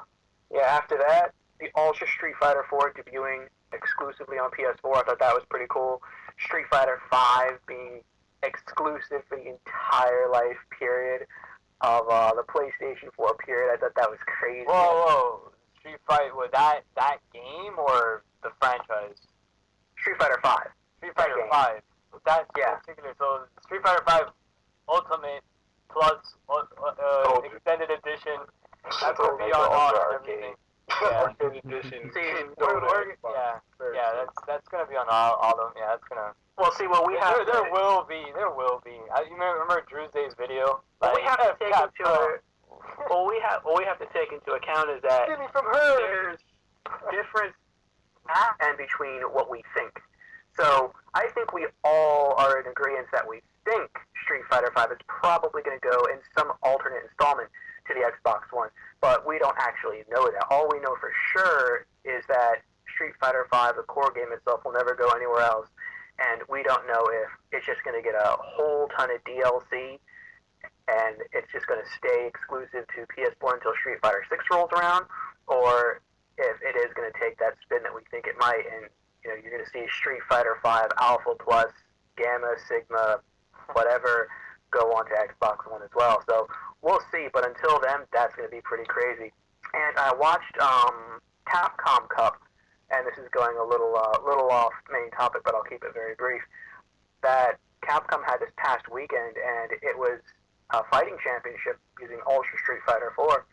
And as the camera continued to pan down, you would consistently see that they were playing on an Xbox 360. So now you're going to start seeing the PS4 under that TV instead, and that's going to be interesting to see Evo adopt that, and perhaps that might become the new default console for those fighting championships going forward, and who knows if they'll ever switch back. So we'll see how that'll impact the tournament scene. Something else that I really liked was The Forest. Like, that looked like a freaky indie game where you're in a forest and you had to strategically build your own forts, and then like crazy Silent Hill looking creatures would come out and attack you, and you'd have to attack them, and you could kill like a snake and make gloves out of it. It's a wild looking survival game, and I'm interested to see how that plays out. Also, What Remains of Edith Finch, they very briefly showed that. It was an indie adventure game. Gave me kind of an Echo Knight feel. That's a classic adventure game on the PlayStation 1 and PlayStation 2. It doesn't look like there's any combat in it. It looks like it's just mostly story and exploration, and that's pure adventure. That is my favorite genre, so I'm highly interested in that title. Something else I feel that should be mentioned is perhaps the largest video game troll that was probably not intended to be a troll comment, and that was Final Fantasy VII. Yes, coming to PS4. It's like, it was so much fun. I watched it again today, the footage of it, and when you see Square Enix walk out there, the representative, and he talked, everyone was cheering, they were going crazy. Everyone had smiles on their faces, and then after they showed the trailer, and it panned back to the audience, there was some cheering, but you saw the faces. This is like one chick, like, wondering, where the hell am I? Yeah. What was all this for? Dude, everyone was like, that whole day on Twitter, Facebook, and all the weekly media sites, everyone was like, "Oh man, we're finally getting Kingdom Hearts 3 gameplay," and then it's just like, nah. And everyone's like, "What the?" Yeah, that was hilarious. They all looked like lost children in the audience. What is happening?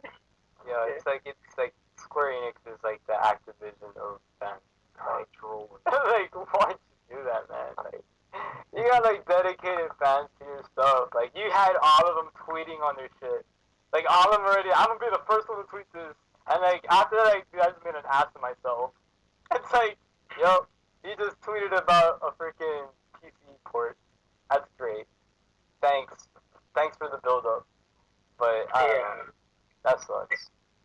It does, but I mean, you know, the only silver lining I can see around that is that there are some younger gamers out there who didn't own a PS3 or a PSV and may not pick up a Vita, and they probably hear a lot about Final Fantasy VII, especially from the Kingdom Hearts franchise, and they want to experience it. But then I have to wonder, when you look at the graphic quality of Final Fantasy VII, even on the PS4 with the high-def graphics, is that even still something that a new gamer would want to play? Because it looks seriously outdated when compared to any PS4 or even any PS3 title out in the market today. So I don't know how many people are really going to pick that up and play it. So we'll see. Can I use my save file from my PSP? I mean the PS1 version. You think that can transfer over? Yeah, probably not. Yeah, that kind of like makes you wonder, like, what's gonna happen with PS1 classics? I mean, we're probably never gonna see it on the PS4, are we? I think it depends on if this takes off or not. If it does, who knows? We might start seeing PS1 remasters on PS4. Oh, PC if they made it for PC though, because we're gonna be getting the PC ones, I'm sure. I mean, we'll see. I wouldn't even say that's really much of a remaster. I mean, is it even HD? Like, yeah, it's gonna be like 1080p. Yeah, like, that's how it is on the PC. Well, it's probably going to be that way on the PS4. With that glowy, swivelly, wavy green thing. I guess so. Yeah. On the side, like to fill in the edges. It's not gonna be full screen or anything. It'll probably be full screen. The only other reason I can think of to pick that up is if you really love 7 and you want the trophies. Oh, does it have trophies? Every game that releases on PS3 and PS4 has trophies. I don't know about well, yeah, I guess it's not a PS1 classic then. Oh, okay. Yeah, so that's something. And speaking of PS1 classics, the announcement that Suikoden 2 is coming. Well, actually, it's here now during the recording of the show. That's huge. I mean, Suikoden 2 came out at a time. It's a PlayStation 1 RPG when it was just overshadowed by everything else coming out around that time, and so it became a very niche title. Didn't sell that well, and it kind of fell into obscurity. And later on, people started to realize how great a series Suikoden was. And when they tried to pick up a second title, they couldn't find it, and you would have to go onto like Amazon or eBay. And new copies of the game ranged anywhere from between like $200 to $500 for a copy, and it was just insane. And so people have been clamoring and asking Sony for that re-release for a long time now. And the fact that it finally happened, you can get the game and throw it on a PSP or a PSTV or a Vita or pretty much anything now except for like the PS4. That's just incredible, and it's only like, I think it's $15.99. Great job. I think a lot of people are going to pick that up and play it. From there, I thought it was great that EA came out of all companies and gave PlayStation gamers 3 free games. Your opinion's going to vary on if you like those games or not. I thought Mirror's Edge was great. I played that. I picked up Need for Speed for the Vita. I haven't played it yet. And Plants vs. Zombies. That was a nice gesture. I want to get Super Time Force Ultra for the Vita just to play Shuhei Yoshida. That is something I'll definitely be playing. It looks like a multiplayer game. Who knows? You know, maybe if enough people get it game night, but we'll see. You know, with what EA did, I heard some like Xbox and Nintendo people are actually pissed off at EA for giving us free games. Oh, really? Yeah. Oh, wow. Getting salty. Uh-oh. So who really knows how we got those free games? Sony might have paid them off and just told EA not to say anything. But hey, how would you Here's something under the table. Don't say nothing. No, Something. There's a little something for your trouble.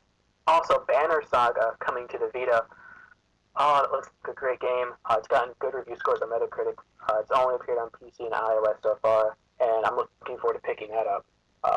And I just love the love for Vita overall that was at the PlayStation conference, and that's been expressed earlier. Resident Evil Revelations 2, also a big title coming from Capcom. I think a lot of people are looking forward to that, especially on consoles. But the fact that it's going to be on Vita and you'll be able to take it with you and play it on the go, I mean, that's just insane to me. That's pretty dope. Yeah, it is. And Broken Age, that's my last memorable moment from the PlayStation event. Broken Age is an indie game from Double Fine. I'm a bit of a fan of theirs. I like some of their stuff, like The Cave. That was a cool game. And that's coming to PS4 and Vita. Previously, it's only been on PC and the Ouya. And now that we're getting it on PlayStation platforms, that's where I'll be picking it up. So overall, I really like the PlayStation experience. As far as Sony dropping out of E3, I don't see that happening. I think it's too big of an arena. I think they're going to stay. Not now. That's their Super Bowl. Soon. Yeah. I don't know. I mean, I think they're going to keep on with the PlayStation experience year round. Yeah. We'll see if Microsoft and Nintendo steps up. Like Jin, I don't think Nintendo's going to do it. I think they're just going to stay with what they're doing. Microsoft, I think, is going to try and come up with something to counter Sony's. But I think Sony's is brilliant because I think they're just going to add this event because they're going to have it right before Christmas, right before the shopping season, where everyone's going to want to know, like, okay, well, what are the systems to get? What are the games to get? And they need that refresher. They need that reminder for E3. And Sony's going to come around and be like, oh, this is why you want to go out and buy a PS4. This is why you want a PlayStation Vita. Go get these systems because here's all the great content we have coming for it. And I think that is a brilliant idea on their part. So I could definitely see them continuing to do it, but not dropping out of like CES or the Tokyo Game Show or E3 or anything. So we'll see if that happens. I mean, it could, but I don't think it is. Now, just one more point, and we'll be getting out of here. So, let's see. Let's start this one off with Son. What are your top games so far of, I say so far, what are your top games, period, of 2014? And what would you say is the game that you're looking forward to more than any other coming next year? All right. This year, my absolute favorite game, Freedom Wars. That has been Freedom Wars. Yes, I have to say Freedom Wars. I already clocked in 260 hours in the freaking game. I cannot get off that game. That game has me highly addicted. It's a JRPG I've been waiting for, full customization. I'm a freaking nerd when it comes to that. I mean, level grinding, weapon crafting, co-op, online off.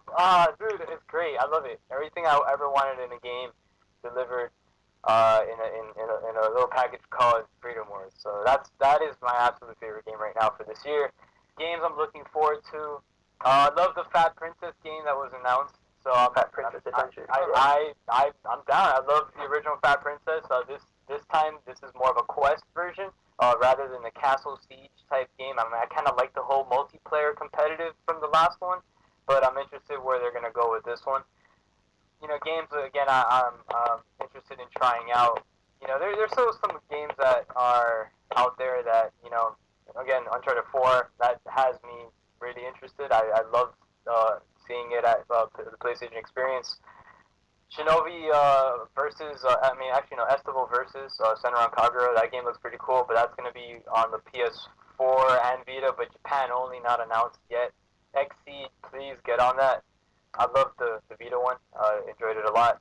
Let's see, what else? Disgaea 5. Actually, Disgaea 5, I'm really looking forward to that one, especially knowing that what's going on with Nippon Ichi Software, since, pretty much they're very concerned with Bloodborne being released on the same day, and, the head guy over at Nippon Ichi pretty much says that, he hopes that both games, the fans are going to buy both games on that day, because if this game does not sell, it could be the end of the company. So Actually, I don't want to see that. I not don't want to see that. I love Nippon. I mean, not the game, the company itself. Like, we're not going to see any more Nippon Ichi games from them. Like, I mean, we're talking about like Hyperdimension Neptunia. You're talking about the Sky series, and so much other games after that. but like I don't want to see like I think that those games offer a type of genre that it has that classic JRPG genre to it, and it's kind of a shame to see it to just be like dying off to all of these new genres coming out. I think it's good to have variety, and I think people who never tried out these games, if you're a fan of anime and level grinding, definitely one of those games you should check out. It's very quirky, has that anime humor to it, lovable characters and stuff like that. But yeah, man, open your mind and try new stuff. If you haven't tried that game, give it a shot, man. The Sky of 5, I'm looking forward to it. But yeah, that's pretty much it. I'll pass the torch over to the next person. Or if you'll go ahead, choose someone. Trunts, what say you? Alright, I'm going to give you my top 3 games of the year that I played. Number 1, this came out last year. I don't even care. Last of Us Remastered is a freaking triumph of the game. It has all the DLC and everything included. The story is an absolute masterpiece. The online is just a plus. It's icing on the cake. And I think it was a fantastic game. Complete emotional experience from beginning to end. I recommend anyone who hasn't played The Last of Us. Like, there's no way you can dislike the story. I'm sorry. If you dislike the story, then you don't like storytelling. Number 2 favorite game of the year would probably be NBA 2K15. Sadly, dude, clocking a lot of hours on this game. Pretty fun. Yeah, I know it's a sports game. Sue me, I don't care. And the third best game I played that came out this year, probably Destiny. I can't even front. I do like the game. It gets a lot of hate, gets a lot of praise, and I think that the game belongs in like that kind of group where you have to kind of play it with friends to enjoy everything about it. If you're playing it by yourself, I think it can be enjoyable, but it's much better with friends, which a lot of games are. And just to speak on Destiny for a quick second, one play reviews are killing gaming, and I'm gonna leave it at that. You play it one time and you review it and you give it a 5 out of 10, or you give a game, oh, it's 3 out of 10, terrible. I played it once. I think that's so ignorant and such a bad habit for gaming. You're judging one path. Yeah, that you took. Yeah, honestly, those are games with multiple paths, different classes. Yeah, you're doing one play. You played the game, you sped through the stories, you can get your review out. It's unfair. But that's a completely different topic. And my games I'm excited for next year, I don't have it a rank. I'm gonna just list them. Batman Arkham City, Arkham Knight looks fantastic. I can't wait to play that. The story looks freaking great. I'm a huge Batman fan, you already know. Uncharted 4, you already know, that's classic game. Metal Gear Solid 5 is going to be just so many feels will be shed, so many feels will be felt, and MGO looks fantastic. The Uncharted 4, Bloodborne, I'm interested in that. I think it has potential to be a very big cult hit in terms of Sony's library. I think it'll be Demon Souls Part 2 for a lot of people, and I think a lot of people who played Demon Souls will enjoy it a lot. I like the gameplay from what I saw. Looks like a fun, enjoyable thing that streamers will be able to do as well. Pick up the pace here. The Order 1886, I'm interested in it. I want to see what it's like. I'm interested in the crew. I'm interested in Rainbow Six Siege. And I'm interested in the new H-Hour game, which is supposed to be the second, kind of the second son, no infamous pun, the second son of SOCOM. So I'm ready to see what that's about. And that's probably my list for my most anticipated. And also I got to throw this in here just to see what's good.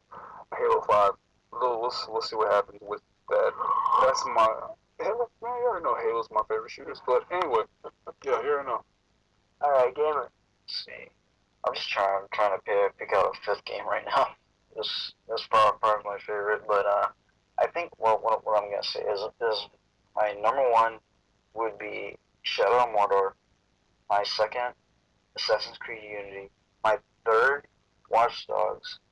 My fourth, and really don't want to consider this a fourth because it only lasted me 2 days. But Infamous Second Son, I don't really want to include this either. The Wolf Among Us, since most of that game came out this year, and that's a PS3 game that I really didn't want to include. I also want to give an honorable mention to GTA 5 that came out on PS4 this year, and Senran Kagura Shinobi Versus that came out on Vita. Oh, yeah. Yeah, Senran Kagura actually surprised me of how enjoyable it was. Humor, bro. As far as anticipated games made next year, I think all I'm really looking forward to is the Phantom Pain, Metal Gear Solid 5, and Batman Arkham Knight. There's not really too much that I'm excited for right now. Fair enough. Good list, Mr. Tim. So, my favorite games for PS3 would have to be Akiba Strip, because that's just a really fun game, and run around in anime world, Akihabara, and you get to strip people with their clothing, and it's hilarious. And I just really like the characters and the gameplay and all that stuff. Aren't they zombies?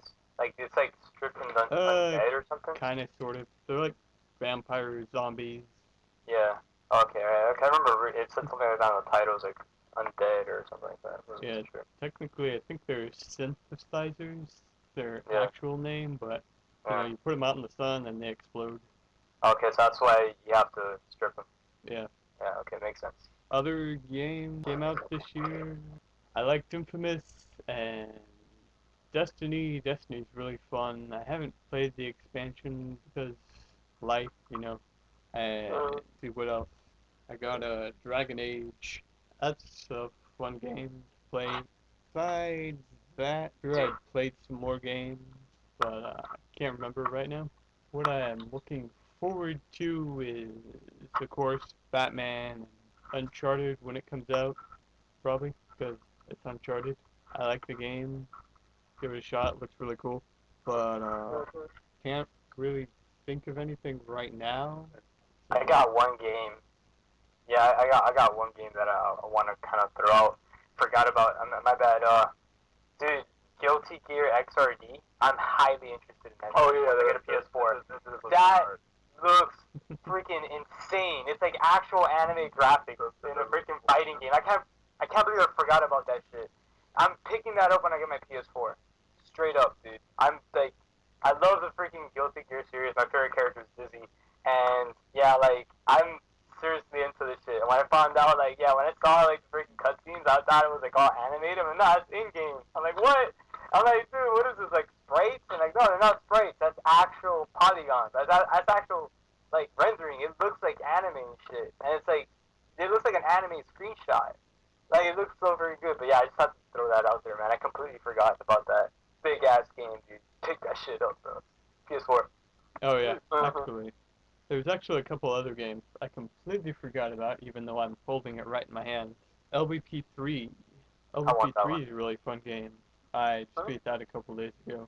And Dust, one of those free PlayStation Plus games. I mean, it came out on PSN this year, so it counts. I don't really care that it came out on Xbox earlier. Looks like a really good game. It's really fun. Okay. Well, for my list, I only have 2 games. I like to hop back and forth, as the podcast crew knows, between modern games and retro games and everything in between. So the only game that I really focused on that came out this year was Destiny. And I got hardcore addicted into Destiny. I would guess that there's no timer on the PS3 version like there is on the PS4. 5,000 hours. I would guess a tenth of that. I would say maybe around, I'd put 500 hours into that so far.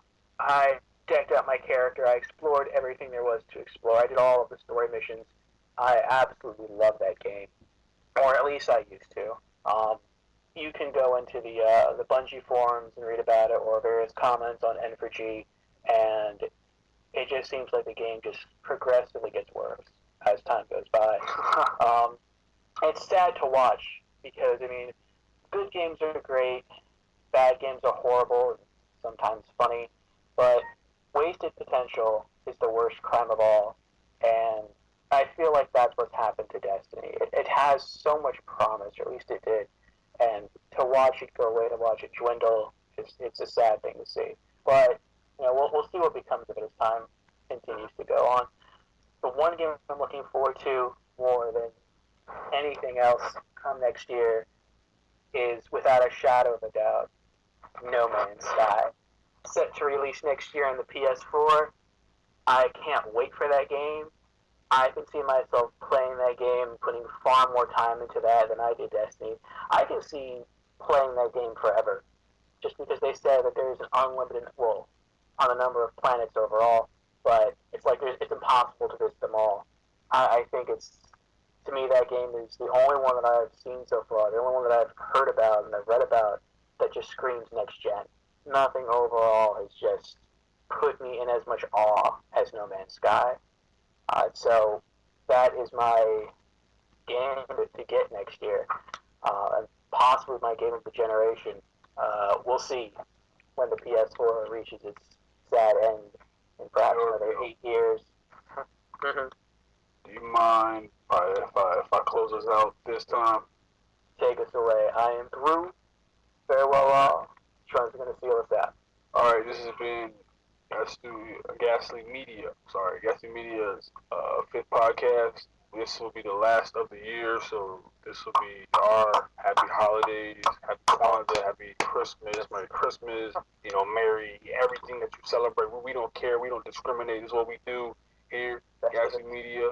And best wishes, happy holidays, and have a blessed year. We'll see you in 2015. Bigger plans, bigger year, new us. Let's go. Happy birthday, PlayStation. 20 years. 20 strong, bro. Happy birthday. Wow. Happy birthday. Peace. Bye. Later, guys. Bye.